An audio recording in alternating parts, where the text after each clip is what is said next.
Ríos de Vida presenta al pastor Daniel García en un estudio profundo sobre Nehemías.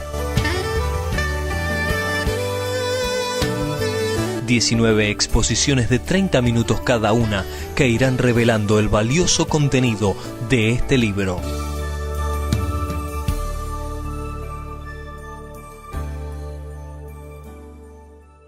Vamos a Nehemías capítulo 1, vamos a leer solamente los primeros versículos. El libro de Nehemías, el capítulo 1. Palabras de Nehemías, hijo de Acalías. Aconteció en el mes de Quisleu, en el año 20, que estando yo en Susa, capital del reino, vino Anani, uno de mis hermanos, con algunos hombres de Judá. Entonces les pregunté por los judíos que habían escapado, los que se habían salvado de la cautividad, y por Jerusalén. Nehemías 1, versículo 3. Ellos me dijeron: el resto, los que se salvaron de la cautividad, allí en la provincia, están en una situación muy difícil y vergonzosa. Otras revisiones dicen: están en gran mal y afrenta. Acá traduce muy difícil y vergonzosa, que la idea es la misma. Era una situación muy triste que estaban los hermanos que habían vuelto a Jerusalén. Y explica: el muro de Jerusalén está en ruinas y sus puertas destruidas por el fuego. Así que la situación allí en Jerusalén era de lo más lamentable. Hasta aquí nomás en la lectura de la palabra del Señor. Recordarán que hemos hecho una introducción, o dos o tres mensajes de introducción a el tema que tenemos en el libro de Nehemías. Así que ya ha pasado un tiempo, pero me remito a aquello que hemos dicho: la importancia del libro de Nehemías, el mensaje que tiene el libro de Nehemías, lo que nos habla a nosotros, lo que nos dice. Me remito a aquello para que podamos volverlo a recordar, porque vale la pena, merece la pena. Pero ahora ya entramos a ver detalladamente algunos aspectos de lo que tenemos relatado aquí en el libro de Nehemías. Y lo primero que encontramos es la presentación de Nehemías y lo que le sucedió en la fecha que él señala exactamente, y el lugar donde estaba, en Susa, en la capital del reino. Nehemías, a la sazón, ocupaba un lugar de mucha importancia, era copero del rey, y no era copero cualquiera. Aquellos eran los allegados del rey, la gente de máxima confianza del rey, y por lo tanto podemos deducir que vivía en una situación muy holgada, muy bien. No tenía seguramente ni apremios económicos, ni problemas de falta de trabajo. Tenía un trabajo para toda la vida mientras lo desempeñara correctamente. Y él era uno de los hombres de confianza del rey, de los que estaban cerca del rey. Es decir, tenía un lugar de influencia. Su lugar de trabajo era el palacio del rey en Susa, la capital del reino, pese a que era un hombre piadoso, porque a veces parece que en medio de la riqueza todo se corrompe, y no es verdad, no todo se corrompe. Dios tiene gente piadosa en todas partes, gracias a Dios. Siempre tiene los suyos para el momento oportuno, en el lugar oportuno. Y ahora en Susa tenía a Nehemías, así como había tenido a Moisés en muchos siglos antes, lo había tenido en el palacio del faraón. Y en su momento Dios fue manejando las cosas para que definitivamente terminara siendo procesado. Moisés terminara eligiendo antes ser afligido con el pueblo de Dios que gozar de las comodidades temporales del pecado. ¿Recuerdan ese texto tan importante? pero Dios tenía en un sitio tan importante como la casa de Faraón, tenía a Moisés para el tiempo oportuno cuando él lo necesitó usar a fin de liberar a su pueblo. También años antes Dios tuvo al famoso José, que ustedes saben había tenido tan maltrato de parte de sus hermanos, había sido vendido, había sido engañado, había sido llevado como esclavo a Egipto. Uno diría, su suerte está echada, su vida es una vida desgraciada, no tiene esperanza de nada, pero la Biblia paso a paso va diciendo cómo Dios estaba con José. Y tan estaba con José que terminó saliendo de la cárcel para sentarse prácticamente en el trono y ser el hombre más poderoso de la tierra después del faraón. Y pese a esa enorme distinción que tuvo y a ese buen pasar que tuvo a partir de ese momento, porque fue señor de toda la tierra de Egipto, sin embargo, gracias a Dios, su corazón no se corrompió. Porque siempre dicen, el poder corrompe, el dinero corrompe. Queremos decir públicamente que a los que son piadosos, temerosos de Dios, fieles al Señor, ni el dinero ni el poder los corrompe. Pueden ser fieles al Señor de por vida, hasta su vejez y hasta su muerte. José fue un fiel siervo del Señor. Así que no siempre todo se corrompe, gracias a Dios. Cuando está el Señor, hay quienes se preservan del mal. También en los tiempos de Acab, el famoso rey de Israel tan perverso, o que tenía una mujer tan perversa, y él se dejaba dominar por su mujer, porque así dice la Escritura. Sin embargo, pese a que esta mujer realmente había exterminado a los profetas de Dios, los había enviado a la muerte, sin embargo, en la casa de Acab había un tal Abdías, que era piadoso y temeroso de Dios, y se había encargado de esconder a todos los siervos de Dios que pudo para salvarles la vida. Dios siempre tiene lo suyo en el momento oportuno, en el lugar adecuado. Dios mueve las piezas para cumplir sus santos propósitos al fin. En la iglesia primitiva tenía a gente creyente en la casa del César, tenía gente creyente, y en nuestros días también. Dios tiene a su pueblo desde lugares más encumbrados hasta lugares más humildes. Dios tiene a su pueblo diseminado sobre la tierra, estratégicamente no conforme a un plan humano, terrenal, sino conforme a un plan celestial, al cual queremos obedecer con fidelidad. Por eso hemos dicho que nos hemos regocijado en el retiro a restaurarse esta prontitud de los hermanos para escuchar la voz de Dios, obedecer y hacer la voluntad de Dios. Porque esos años que como congregaciones escuchábamos la voz de Dios y nos movíamos rápidamente obedeciendo a la voz de Dios, con diligencia, quiero decir, rápidamente no quiere decir hacer las maletas y salir corriendo, sino atender la voz de Dios, estar dispuestos a obedecer y tomar, hacerlo con la gracia, con la prudencia que Dios nos da para hacer los traslados. Vimos que aquellos años fueron tiempos de mucha expansión y de mucha bendición de la iglesia del Señor, porque la estrategia la tiene Dios.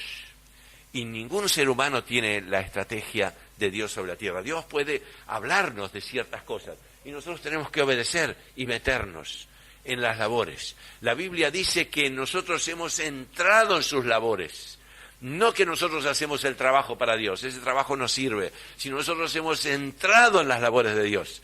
Dios nos ha contratado, por así decirlo, por emplear los términos de la parábola, para que trabajemos en su viña. Tenemos un gran honor de pertenecer al Señor en el servicio que estamos haciendo para el Señor.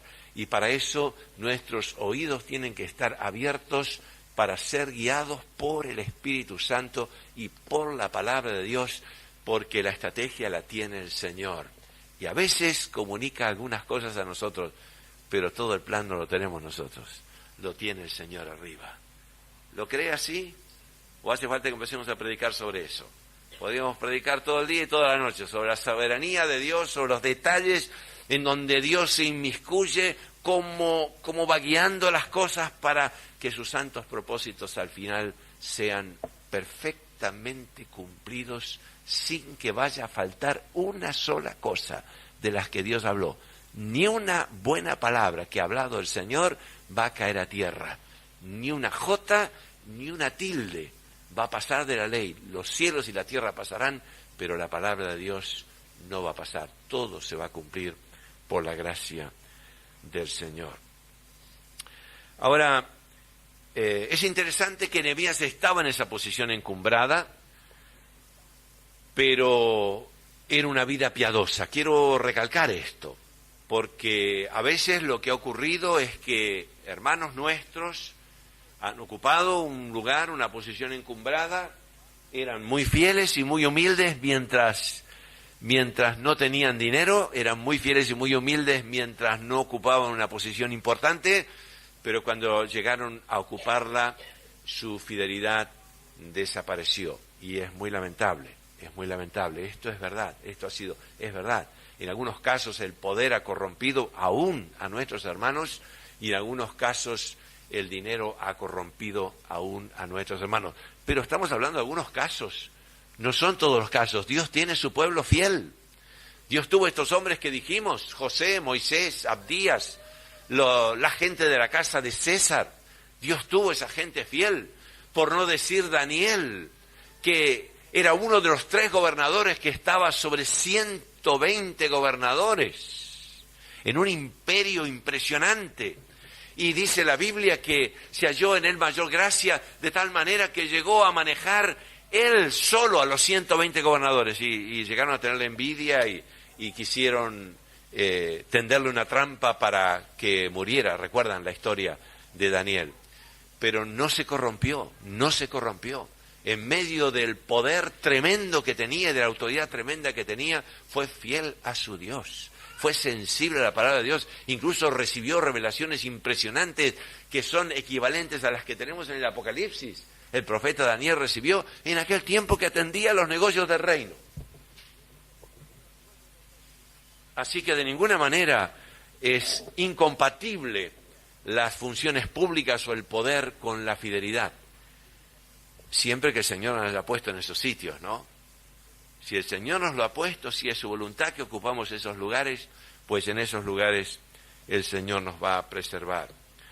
Pues Nehemías era esa clase de hombre. El poder no lo había corrompido, no había dejado su vida de comunión con Dios, no había dejado su vida de fidelidad a Dios. Era un hombre que tenía un corazón grande en donde cabía la obra de Dios. Como el apóstol Pablo dice que lo que más le abrumaba era el peso de las iglesias, el saber que tantas iglesias de alguna manera estaban esperando en él y de alguna manera dependían de sus oraciones y de su bendición. Y Nehemías, en este lugar encumbrado, era un varón piadoso. No sabemos cuántos años ocupó ese lugar, posiblemente muchos años en que vivió una vida piadosa, siendo un varón temeroso de Dios, en medio de la riqueza y de la posibilidad de ser corrompido. No lo fue, porque fue fiel al Señor. ¿Por qué digo todo esto? Porque cuando llegan de Jerusalén su hermano Hanani con algunos hombres de Judá, y él les pregunta inmediatamente, ¿cómo están los hermanos en Jerusalén? Tenía interés él en saber cómo estaban sus hermanos en Jerusalén. Él podía simplemente haber recibido la noticia que ellos le dan, el informe que ellos le dan, y quedarse tranquilo y decir, bueno, ahora voy a orar por los hermanos que están en Jerusalén. ¿Necesitan oración? Bueno, ahora dedico 5 minutos más, o 1 hora, o 2 horas, o todos los días voy a dedicar a orar por ellos. Y no, la cosa fue muy seria por lo que leemos y lo que podemos leer en los versículos que siguen. Él se angustió, vino una tremenda carga sobre él. Era un hombre espiritual, era un hombre sensible a la voz de Dios. Otro podía oír el informe y vuelvo a repetir, decir, bueno, voy a orar por ellos, o voy a enviarles una buena ofrenda, o vamos a procurar vamos a hacer una convocatoria para que vayan a la obra. Hay mucha gente que le gusta la obra misionera hacer así, vamos a hacer una convocatoria para que vayan, yo no voy, pero que vayan unos cuantos. Hay gente que es muy osada y todo esto, No, él siente la carga, él se siente involucrado, él siente que Dios ha puesto su mano sobre él, algo terrible le ha pasado, ya no se puede quedar así como está. Y se desespera cuando escucha el informe de lo que está sucediendo en Jerusalén. Vuelvo a recordar como Moisés, que rehusó ser llamado hijo de la hija de Faraón y escogió antes ser afligido con el pueblo de Dios que gozar de las comodidades temporales del pecado. Uno diría, pero está loco ese hombre. Claro que humanamente está loco. Claro que desde el punto de vista de abajo está loco. No está con el punto de vista humano, está con el punto de vista de Dios. Está con la vista puesta en la remuneración, como dice la Biblia. Está con la vista puesta en la eternidad. Está con la vista puesta en lo transitorio de nuestros días, en lo poco de nuestros días, en lo ligero que se van nuestros días, en la vanidad que es este mundo y las cosas de este mundo. Está con la puesta vista en todas estas cosas. No ha leído lo que ha dicho Salomón, vanidad de vanidades, todo vanidad. Sin embargo, lo viven, lo creen. ¿Por qué considera que todo lo que se vive en esta tierra es vanidad? Aún las riquezas temporales, aún el poder, aún la admiración de la gente, aún la fama. ¿Por qué lo consideran vanidad? Porque Dios los ha tocado. Si Dios no te toca, mi hermano, te va a gustar el mundo. ¿Qué va a hacer? ¿Qué va a hacer? El gusto al mundo se te va cuando el Señor te toca. Y cuando el Eterno toca tu corazón, empiezas a tener luz de la eternidad y a ver las cosas en otra dimensión, la dimensión de Dios. No una dimensión que yo me fabrico, la dimensión de Dios, de su palabra, de su revelación, de su voluntad, de su amor, de lo que es Él. Cantamos cuán grande es Él, cuán grande es Él. Lo cantamos a veces, ¿no? Mi corazón entona esta canción, cuán grande es Él. Y mi hermano, una vez que hemos sentido la grandeza de Dios, ya nada es igual, ya nada es igual. Ya no se podía quedar allí. Bueno, mando una ofrenda, ahora voy a colaborar para que vayan algunos. Ya estaba su corazón tocado por Dios. Cuando llega este mensaje, siente que se le clava un puñal en el corazón. No puede ser, no puede ser. Qué triste la situación. Pero yo quiero recalcar esto, mis hermanos, que esto es una obra que hace Dios. Si Dios no hace la obra, amamos al mundo y amamos las cosas que están en el mundo. Y somos carnales, somos naturales. Sí, queremos las cosas de Dios, queremos la salvación. Miramos la salvación como un seguro de vida. En lugar de que me paguen una suma a la viuda cuando yo me muera. No, tengo la entrada a los cielos. Es maravillosa la salvación. Pero cuando Dios ha tocado tu corazón y Él ha comunicado su carga, Dios tiene su carga por el mundo. Imagínese si envió a Cristo. Mire si tiene una carga por el mundo. Cuando Dios ha tocado tu corazón, tú también tienes una carga por otros, por el mundo, por lugares, por sitios, por lo que Dios habla. Otro al lado no siente nada. Y tú estás desesperado con esa palabra que has sentido. ¿Qué te pasa? Y no lo puedo explicar. ¿Qué te pasa, Moisés, que te vas a ir del palacio? ¿Cómo puede ser que te vayas del palacio? No lo puedo explicar. Pero yo quiero ser parte de ese pueblo esclavo. ¿Estás loco? Puede ser. Pablo, estás loco. Las muchas letras te vuelven loco. Estás loco, pudiendo pasarla tan bien. Lo que estás arriesgando. Pero no estaba loco. Dios lo había tocado. Gloria a Dios. Dios lo había tocado. Y cuando Dios te toca, participas de su palabra, participas de su grandeza, de su gracia. Y lo ves inmenso, llenándolo todo. Y vale la pena servir a este Dios, más allá de la muerte. Amén. Gloria a Dios, gloria a Dios. ¿Y qué es el mensaje que recibe? El informe que recibe es que la situación en Jerusalén está muy mal. El pueblo de Dios. Jerusalén nos habla del pueblo de Dios, de la iglesia. Algunos se asustan cuando ven que una iglesia u otra, o muchas iglesias están mal, o la iglesia está pasando periodos malos. La iglesia ha pasado periodos terribles en la historia. Ha pasado periodos de mucha gloria. No estamos precisamente en un tiempo de tanta gloria, estamos en un tiempo de muchos problemas. Creo que se está gestando la iglesia del final. Esto ya lo hablamos bien en mensajes anteriores, no lo voy a repetir de nuevo. Creemos que Nehemías tiene que ver con la iglesia del final, con la restauración de la iglesia del final, cuya gloria postrera será mayor que la primera. Y bendecimos a Dios. Pero ahora no lo vemos. Y la iglesia está con grandes dificultades, con grandes luchas intestinas. Se desconoce la autoridad del ministerio. Ya lo dijimos, generalmente todos los problemas se cargan contra el ministerio.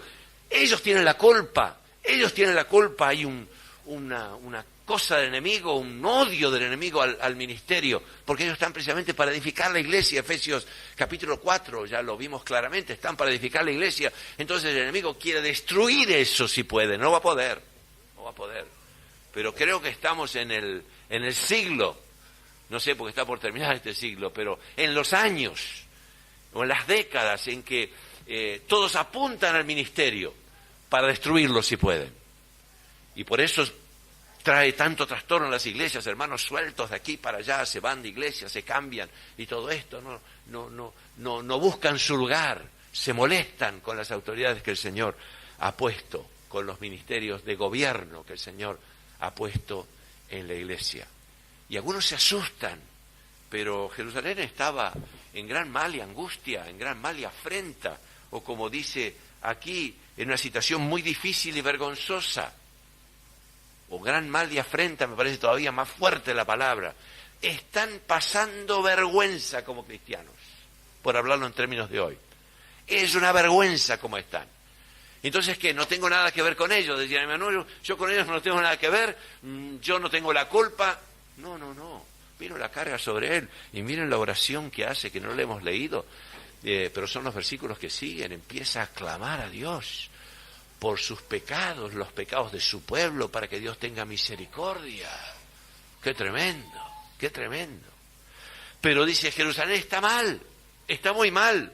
En Jerusalén había gobierno, porque habían vuelto a la tierra por orden del rey. Ya hacía unos 70 años que habían vuelto a la tierra, cuando suceden estos acontecimientos de Nehemías. Hacía como 70 años que habían vuelto con Zorobabel. Había gobierno, había delegados del rey en ese lugar, habían sido comisionados para llevar adelante la obra en ese lugar, para restaurar el templo, restaurar la vida religiosa, restaurar la vida ciudadana. Había reformas, había grandes cambios, había progresos en la doctrina. Esto era muy interesante. Había templo funcionando, hablamos ya suficientemente en mensajes anteriores sobre la trascendencia del templo, lo que significaba el templo. Era el punto de partida para la vida nacional, como es el punto de partida para nuestra vida personal, haber tenido un encuentro regenerador con Cristo Jesús. Si nosotros estamos en la iglesia del Señor y no hemos sido regenerados por Jesucristo, hemos entrado por un lugar que no es la puerta. La puerta es Cristo. Pero no es una puerta ideal, es una puerta espiritual por donde entramos confesando nuestros pecados con arrepentimiento y con fe en la obra de nuestro Señor Jesucristo. Así que ahí empieza, ¿se acuerdan que hablamos de esto? Ahí empieza la vida, empieza nuestra comunión con Dios, porque cuando creímos, dice la Biblia, hemos sido sellados con el Espíritu Santo. Es decir, el Espíritu Santo nos ha sellado y Cristo habita en nosotros. Y si alguno no tiene el Espíritu de Cristo, el tal no es de Él. Es bueno, es buena persona, es amoroso, es quizá un buen cristiano, pero no tiene a Cristo. Y si alguien no tiene al Hijo, dice Juan, no tiene la vida, sino que la ira de Dios está sobre él. Así que miren que esto es muy grave, esto es fundamental. La vida del templo nos habla del lugar del encuentro del pueblo con Dios, del lugar del encuentro de nosotros con Dios, de la nueva vida que tenemos en Cristo. Y a pesar de que el templo está funcionando, a pesar de ser cristianos, a pesar de ser redimidos, a pesar de pertenecer al Señor, puede ser que estemos en gran mal y afrenta, porque dice, los muros están derribados y sus puertas están consumidas por el fuego. Hay algo más que recibir a Cristo. Hay algo más. En nuestra vida personal hay algo más que recibir a Cristo. En nuestra vida congregacional hay algo más que congregarnos en el nombre del Señor. Ese es el principio. Pero tenemos que ir adelante. No podemos quedarnos ahí. Hay algo más. Y ya lo explicamos en parte y lo iremos viendo. Dios tiene que edificar en nuestra vida aquellos muros que van a defender nuestra vida espiritual y que harán que lo que Dios hace no lo robe el enemigo. Y que harán que cuando no hay peligro podamos abrir las puertas y participar y vivir en el mundo, aunque no seamos del mundo. Los muros significaban, vuelvo a repetir algo que hemos dicho ya anteriormente, los muros significaban muchísimo en la vida de un pueblo. Todo lo valioso estaba de muros adentro. Venía el enemigo, venían bandas de enemigos, de lo que fuera, venían buscando saquearlo todo. Cuando llegaba a una ciudad con sus muros y sus puertas se terminaba la historia. Se cerraban las puertas, estaban tras los muros, estaban seguros, todos los tesoros podían estar bien guardados en ese lugar. Mi hermano, podemos tener experiencias con Cristo tremendas. Y yo he conocido gente, hermanos, que realmente uno tiene que reconocer la mano de Dios los ha tocado, han tenido experiencias con Dios que quizás nosotros no hemos tenido. Y se levantan y al poco tiempo están otra vez haciendo las cosas del mundo como si no hubiera pasado nada. Y alguien dice, no es un cristiano. No es un cristiano, pero no tiene muros todavía. No puede decir que no. Se siente avasallado por el pecado, no tiene defensas. Ahora, ¿cómo se edifican esas defensas en la vida espiritual? Por la palabra de Dios, por la presencia de Dios, por la comunión con los hermanos. Se va creando en nosotros una fuerza espiritual que nos rodea y termina por cerrar esas puertas y nuestra vida cambia.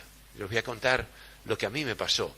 Yo tuve una juventud en que ansiaba servir al Señor con toda mi alma, por años ansiaba servir al Señor, y me daba cuenta que el pecado venía y me arrollaba. Yo decía, no caigo más, hasta la próxima vez. Me sentí impotente, volvía a caer, volvía al Señor, volvía a caer, volvía al Señor. Una larga historia. Y así pasaron los años. Yo perseveré en buscar al Señor, en la comunión con los hermanos, en la palabra de Dios, en conocer al Señor. Y pasaron los años y un día miro para atrás y digo, ya no me pasa más aquello. Ya ahora puedo decir que no y es no. Y puedo decir que sí y es sí. Tengo defensas. Se ha formado algo en mi vida que me guarda, que me protege. Y el maligno no me toca. Gloria a Dios. Mis hermanos, hay esperanza para nuestra vida. Si alguno de ustedes está en esa situación, que es la situación en que estamos cuando nos convertimos, estamos a merced todavía de lo que pasa, nos ayudan los hermanos, oran por nosotros, por eso es tan importante el cariño de otros hermanos, el cubrirnos los unos a los otros, el orar los unos por los otros, en buscarnos. No, este es un rebelde, un pecador, no lo descarte, no lo tire, no lo deje afuera, cúbralo, bendígalo, anímelo, háblele. Porque si abre el oído y hace caso y empieza a caminar con el Señor, va a llegar el momento que él también, que ella también, van a poder guardarse y el maligno no los va a poder tocar más. Los muros estarán edificados. Lo mismo sucede en la iglesia del Señor. Pero de esto ya hablaremos más quizá en la próxima oportunidad para no extendernos demasiado esta mañana.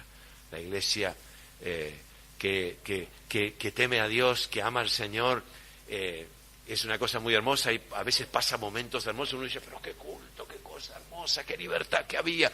Y viene a otra reunión y tan pobre, tan decaída. Toda aquella bendición que trajo Dios, el enemigo se la robó de en medio de los hermanos.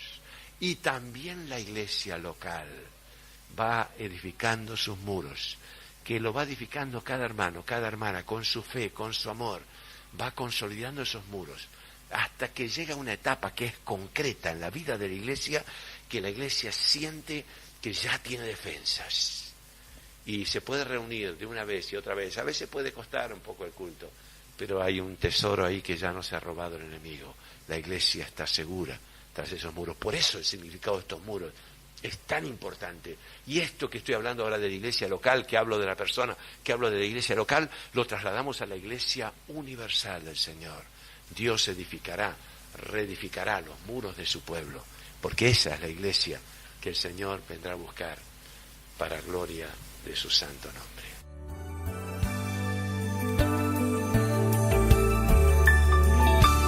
Presentó al pastor Daniel García en esta exposición del libro de Nehemías, Ríos de Vida.